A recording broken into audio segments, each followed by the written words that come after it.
Hello, welcome back to all my dear friends who were watching this video. तो हम इससे पहले अगर आप लोगों ने पार्ट 1 नहीं देखा है तो सबसे पहले पार्ट 1 देख लें। ये है हमारा पार्ट 2 फ्रॉम हंटिंग गैदरिंग, है ना, टू ग्रोइंग फूड्स। तो आज का हमारा टॉपिक होगा how do we know about this people, है ना। हम लोग कैसे जानते हैं पुराने लोगों के बारे में, हमें कैसे पता चलता है उनके बारे में। तो सीधा सीधी इसका जवाब ये है सिंपल सा कि आर्कियोलॉजिस्ट के द्वारा, आर्कियोलॉजिकल एविडेंस के द्वारा, है ना। आर्कियोलॉजिस्ट कौन होते हैं आप मुझे कमेंट करके ज़रूर बताइएगा, ठीक है। अभी वीडियो पॉज करिए और कमेंट लिखिए कि आप क्या जानते हैं आर्कियोलॉजिस्ट के बारे में, और कोशिश करिएगा कि अपने लैंग्वेज में लिखें, है ना। तो अब मैं आपको बता देती हूँ कि आर्कियोलॉजिस्ट कौन होते हैं, है ना। तो आर्कियोलॉजिस्ट वेर दोज पर्सन्स, है ना, who have studied the history very deeply and who do the search and the exploration about the early life, not just about the early life of people as well as they're all over the as a whole, आप कह सकते हैं, ठीक है ना। उसके culture, रहन सहन, खान पान, हर एक चीज़ के बारे में आर्कियोलॉजिस्ट पता लगाते हैं। तो हमारा जो टॉपिक है कि हमें कैसे पता चला इनके बारे में, तो आर्कियोलॉजिकल एविडेंस के द्वारा, है ना। आर्कियोलॉजिस्ट ने जो खुदाई की, जो है ना, खोज किया, तो उससे हमें, उसको हम लोग एविडेंस बोलते हैं। तो आर्कियोलॉजिकल एविडेंस से हमें पता चलता है उनके बारे में। अब आर्कियोलॉजिस्ट ने क्या खोज किया, तो जो अर्ली पीपल हुआ करते थे वो ना टूल्स बनाते थे। कहने का मतलब जो हथियार वगैरह बनाते थे वो स्टोन से, वुड से, बोन से, स्टोन पत्थर, वुड लकड़ी, बोन हड्डियों से बनाते थे, है ना। अब आप सोचेंगे कि ये टूल क्यों बनाते थे, है ना। आप मेरे पिछले वीडियो में भी देखिएगा कि मैंने आपको हमेशा बोला है कि आप हर क्वेश्चन में वाई, है ना, ढूंढा करिए, तो आपको पता चलेगा रियल जवाब उसका। तो आप यहाँ पे खुद से पूछिए कि वाई, क्यों क्यों बनाते थे, अगर क्या ही ज़रूरत था बनाने का, है ना, क्या ज़रूरत पड़ती थी। तो हम देखेंगे हाउ टू यूटिलाइज। ये आपकी बुक में नहीं लिखा हुआ है ना, यानी बुक का ही है पार्ट, मगर इस तरीके से जो मैं पढ़ा रही हूँ इस तरीके से बुक में नहीं समझाया गया है। तो आप इस वीडियो को ध्यान से देखें, है ना। तो बुक में सीधा सीधी लिखा हुआ है कि आर्कियोलॉजिकल एविडेंस ये है, आप पढ़ लें, ठीक है ना। आपको खुद यहाँ पर अभी समझना होगा, जैसे कि मैंने आपको लिए एक पॉइंट बनाया है कि भाई ये बना के करते क्या थे, बना के 100 पीस रख देते थे क्या, नहीं, बल्कि वो लोग इसको इस्तेमाल भी करते थे। यूटिलाइज मतलब इस्तेमाल करना, है ना। तो मीट एंड बोन, अब जो ये टूल बनाए, ऐसा नहीं है कि ये सिर्फ हथियार लड़ने के लिए, हंटिंग के लिए बनाते, बल्कि छोटे छोटे टूल्स बनाया करते थे। आप छोटे छोटे टूल्स कैसे, है ना, नाइफ वगैरह छोटे छोटे। अब मेरी ड्राइंग इतनी अच्छी तो है नहीं, तो भाई मैं आपके लिए मतलब इस तरीके के नाइफ बना दिया करते थे, है ना। तो इससे क्या, मीट जो होते थे ना उसे काटने में आसानी होती थी, और हड्डियों को भी, है ना। स्क्रैप बार्क जो होती है ना, ये होना ये ट्री की एक शाखा होती है ना, जिसे वो लोग यूटिलाइज करते थे खाने के लिए, तो इससे भी काटते थे।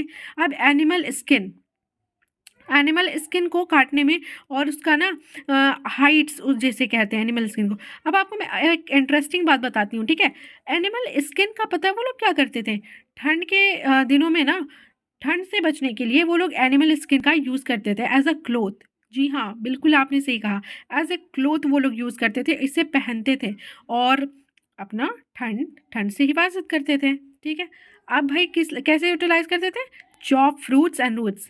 जैसे आजकल के बच्चे तो बिल्कुल अवेयर हो गए हैं चॉप क्या होता है ना, हम जैसे कि पिज़्ज़ा वगैरह सब कुछ बनाते हैं तो उसमें छोटे छोटे चॉप करते हैं, है ना, हर तरीके के वेजिटेबल्स, कैरोट्स, अनियंस चॉप करते हैं। तो वो लोग भी फ्रूट्स रूट्स को चॉप करते थे। तो ये सारी चीज़ें हमें पता चली कि आर्कियोलॉजिस्ट को ये सारी चीज़ें मिली, और हमने खुद से सवाल कहा किया कि हमने भाई क्या यूज़ करते थे इसका, तो मैंने आपको अच्छे से क्लियर करवा दिया कि इसका इस्तेमाल कैसे होता था, है ना। होप कि आपको ये बिल्कुल क्लियर हो गया होगा। अगर क्लियर हुआ है तो प्लीज़ कमेंट करके मुझे बताइए, ताकि अगर आपकी फीडबैक से मुझे पता चले कि हाँ भाई आपको समझ आ रही है मेरी बात, कि मैं जो समझाना चाह रही हूँ आप तक पहुँच रही है, ठीक है। अब देखिए, अब वो बोन्स यानी हड्डियों का क्या करते थे, हड्डियों से एरोज बनाया करते थे वो, है ना। अब एरोज किस लिए बनाते थे, हंटिंग के लिए।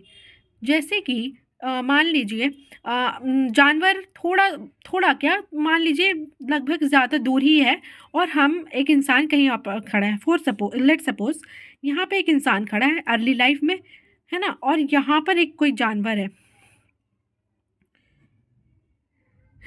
सॉरी सॉरी, है ना। मान लीजिए कोई जानवर है, तो क्या होगा ना, ये इंसान यहाँ पर है, अब ये दौड़ दौड़ के जाएगा, तब तक ये जानवर भाग जाएगा। तो एरोज का इस्तेमाल क्या करते थे, ताकि वो जानवर को यहाँ से ही निशाना लगाकर, है ना, उसका हंटिंग कर सके। ये हो गई बोन की बात। अब देखते हैं हम ऊट्स की बात। लकड़ियों का क्या करते थे, तो लकड़ियों से वो अपने अपने लिए रहने के लिए झोपड़ी बनाया करते थे। जी हाँ, हट्स। अभी तो हमारे पक्के मकान हो गए हैं, मगर पहले वो लोग ऊट से ही अपना घर बनाया करते थे और टूल्स भी बनाते थे, है ना। अब देखिए, अब आपके बुक में अगर आप बुक लेकर बैठा करिए, ठीक है ना। जब भी मैं आपको कोई भी लेक्चर आप मेरा सुने, तो बुक को सामने रखिएगा, ठीक है, जिससे आपको और आसानी होगी समझने में।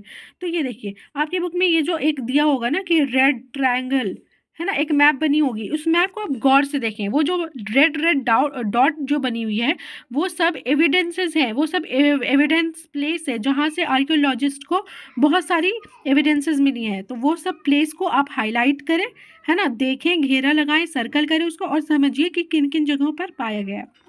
अब हमारा आगे टॉपिक बढ़ते हैं, है ना, फाइंडिंग अबाउट फायर। अब हम जानेंगे कि उन लोगों ने आग की खोज भी कर ली, ठीक है ना। कैसे की अब पता चलता है, चलो भाई। हाँ, अभी हम सवाल पूछेंगे फाइंडिंग अबाउट फायर। हमें अर्ली लाइफ में ही पता चल गया है तो कि वो लोग फायर की खोज कर चुके थे वो लोग, है ना। करनूल केव्स, अब अपने बुक में देखिए, करनूल केव्स के बारे में बहुत सारी चीज़ें दी हुई हैं। उनमें से क्या है, करनूल केव है जहाँ पे आर्कियोलॉजिस्ट ने सर्च किया, ठीक है ना। तो उन्हें ना ट्रेशेस पाई गई, यानी कि राख। जब हम जैसे वो होता है ना काउ डंक, उसे जलाते हैं तो वो कैसे ऐश में बदल जाता है ना, तो वो पाई गई। तो हमें इससे ये समझ आता है कि भाई इस यहाँ पर ज़रूर वो लोग फायर का इस्तेमाल करते होंगे।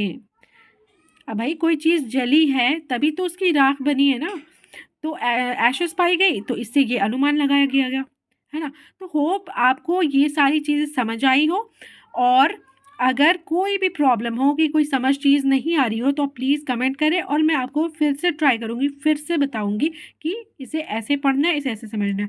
तो हमारा ये टॉपिक था, हमने क्या कवर किया, चलिए रिकैप करते हैं।